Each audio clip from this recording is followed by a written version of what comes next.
We're almost through the month of October.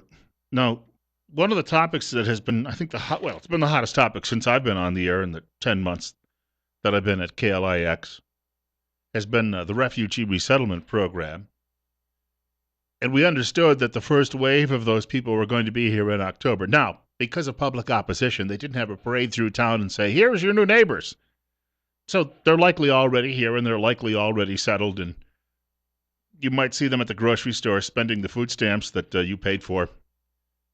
My guess is the next wave they'll even be a little bit more silent about it because of the public opposition involved in all of this. I want to get to a discussion about that in just a moment. But first, we've been telling you over the last several weeks about high desert meat processing. Of course, a lot of people over the last couple of weeks have been out hunting and they've been looking for someone to help them process what they've been bringing in. A lot of game that's been brought in. We've been telling you that they process one animal at a time at high desert meat processing. What you get is exactly what you brought in. Darren Van Horn, the owner of High Desert Meat Processing in Twin Falls, he's got more than 30 years' experience in the meat business. You can visit High Desert Meat Processing on Facebook, read reviews of other customers, give High Desert Meat Processing a call for all of your wild game and domestic processing needs. The number is 734-9949. High Desert Meat does in-house smoking. Nothing gets shipped out. Specialty meats such as jerky, pepperoni, salami, summer sausage, kielbasa, breakfast sausage, brats, Polish dogs, hot dogs, much more. USDA approved, and Darren works closely with local beef growers and their programs to ensure quality meat. 734-9949. It's 8:24. Bill Colley with you this morning on Top Story on News Radio 1310 KLIX and newsradio1310.com. So, the majority of Americans who are in the workforce currently now are getting by at poverty wage. It's over 50%. We'll go into some depth in that in the next hour. So why not bring tens of thousands of people here from Syria so they can compete with you for your job, right? I mean, what a wonderful idea that is, and even drive those wages down even lower. Europe is dealing with a lot more with all of this right now. This is coming from the Jerusalem Post, which is a fine newspaper located in the Holy Land. German intelligence says migrants are bringing anti-Semitism to Germany. Now, Germany had an issue with that in the past. You'd have to go back a few decades. Yes, Depression era, World War II, and you could learn a little bit about that. The writer says Germany's security and intelligence agencies expressed alarm over the influx of refugees and migrants who harbor radical Islamic views and hatred of Jews, according to a Sunday report in Welt am Sonntag. According to a security document obtained by the paper and read by top-level agency personnel, quote, "We are importing Islamic extremism, Arab anti-Semitism, national and ethnic conflicts of other peoples, as well as a different societal and legal understanding," unquote. In other words, Sharia law. The newspaper wrote that security sources warned that, quote, "the integration of hundreds of thousands of illegal immigrants in Germany is no longer possible in light of the number and already existing parallel societies," unquote. That term parallel society means the Muslims are not mixing. They are not integrating well and playing well with others in the country of Germany. Speaking of which, I came across this. Act for America, that's Brigitte Gabriel's group, sent out this video today. It's about 2.5 minutes long. I'm going to share with you, though, just about a minute, and then I'll tell you a little bit about what the guy happens to be saying here. This is an imam speaking about this topic of Germany and about how he and his people are going to conquer Europe. يريدون لنا العذاب يريدون لنا المهانة لن يرضى عنا اليهود ولا النصارى ولن نتبع ملتهم وسوف يرتفع عنا ليل الظلم هذا وسوف ندوسهم قريبا بإذن الله. ألمانيا ليست ألمانيا الحنونة التي تريد اللاجئين. That's about enough of that. It goes on, like I say, it's a 2.5 minute clip. What he's saying is they are going to trample Jews and opponents. They will not be converted into any other faith. He says Germany is unfair and it's weak. He says Islam is going to prevail. It's the most powerful force in the world. He says Islam will fill the population void in Europe and that Islam is going to conquer Europe.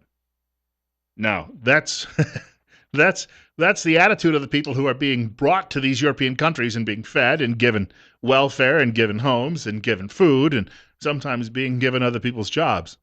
And their attitude is, well, thank you, infidel, and when we're done eating all of your food and taking all of your jobs and having 8 children apiece, While you're having, one or none, we will be taking you over, and then those of you who are still left will be forced to convert. This is from an intelligence briefing a friend of mine sent me over the weekend. According to FBI director, his name is Comey, by the way. He works for the president and the Justice Department, although he seems to be developing a mind of his own.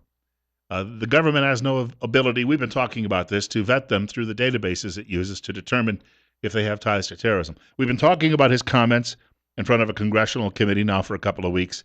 This is actually what he said. This is the quote.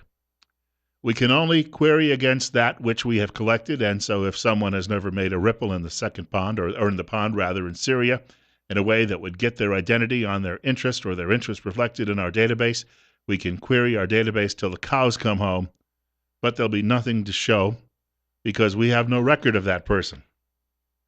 Director of the FBI, I believe what his name is, James Comey. He's making this statement before a committee a couple of weeks ago at an intelligence briefing, and here you go again. So why are we involved in this process? Why are we involved in bringing these people in large numbers to the United States and to the Magic Valley?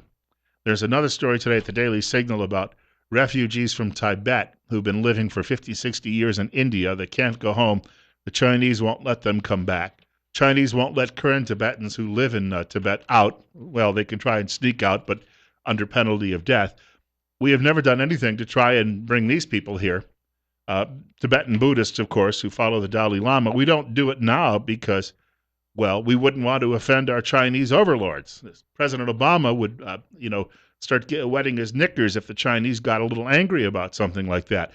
And over at WorldNet Daily, there is a piece today written by Paul Bremer. It's spelled differently than the fellow who actually ran operations in Iraq about 10 years ago.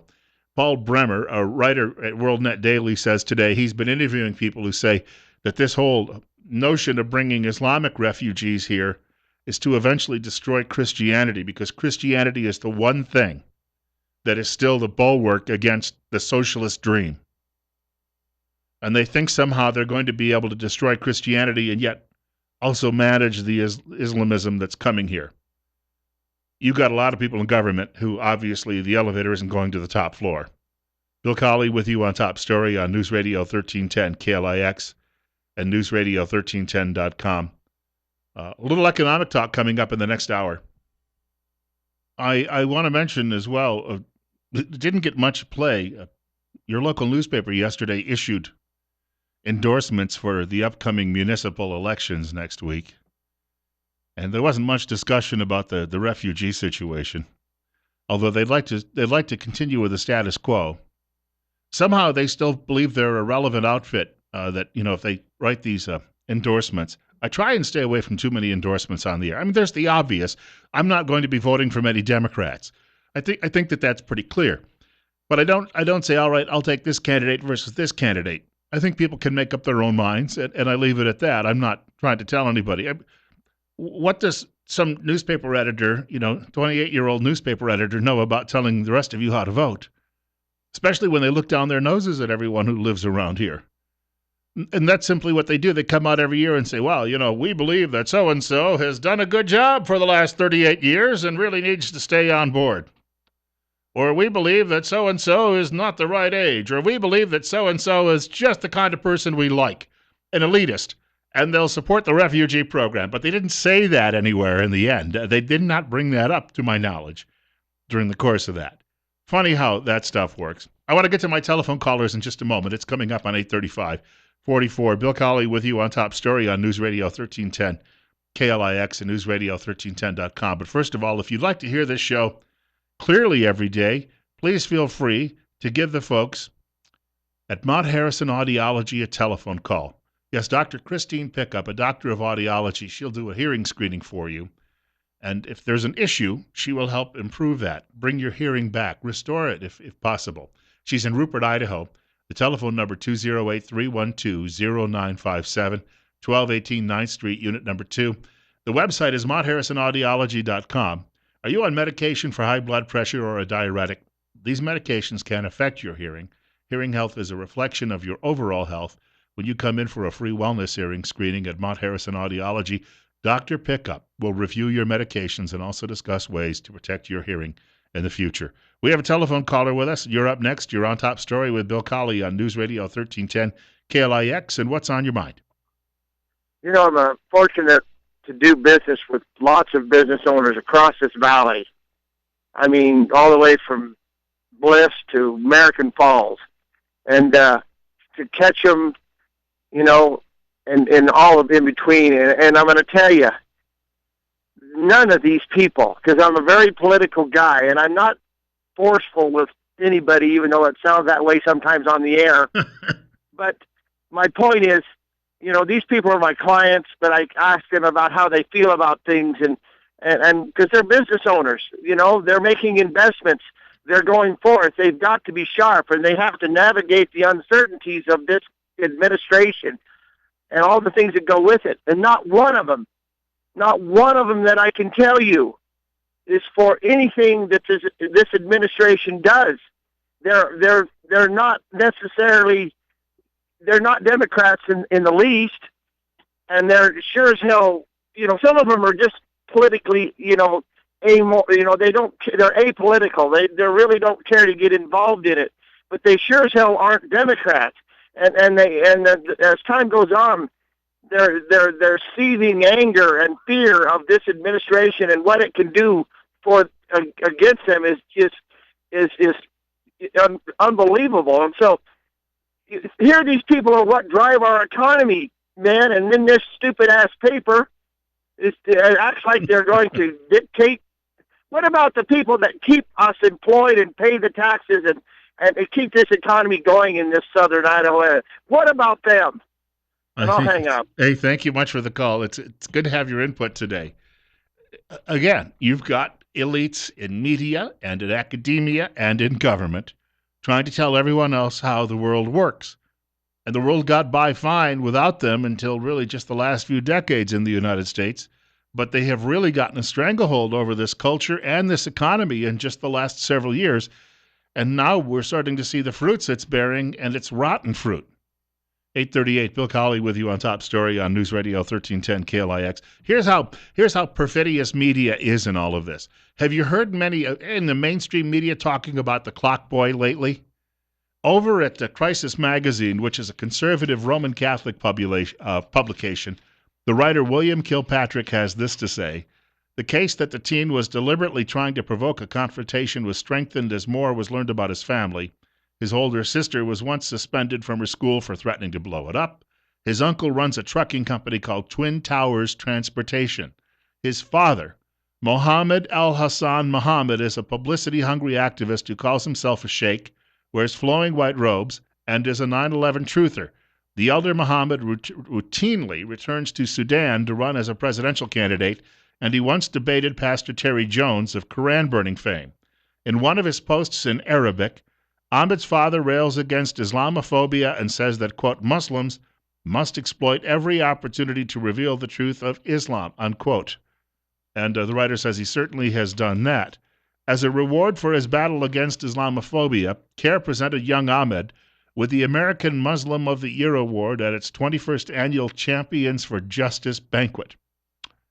CARE, which bills itself as a civil rights group, is considered by some to be the premier stealth jihad organization in the U.S. It has close ties with the Muslim Brotherhood, and in a 2008 court decision, it was designated as an unindicted co-conspirator in a large-scale terrorist funding operation. The government of the United Arab Emirates includes it on a list of worldwide terrorist organizations. Yeah, but you know what? They'll be just wonderful workers and great neighbors, and so let's bring a few 100,000 more of them over. 20 minutes away from 9 o'clock, Bill Colley with you on Top Story. Randy Staples joining us in just a moment from Idaho Weekly Briefing. Got a lot to talk about with him today. I'm going to talk a little bit about school testing, which apparently even the president now is backing away from some of these Common Core objectives. And in Idaho, people are running away from it.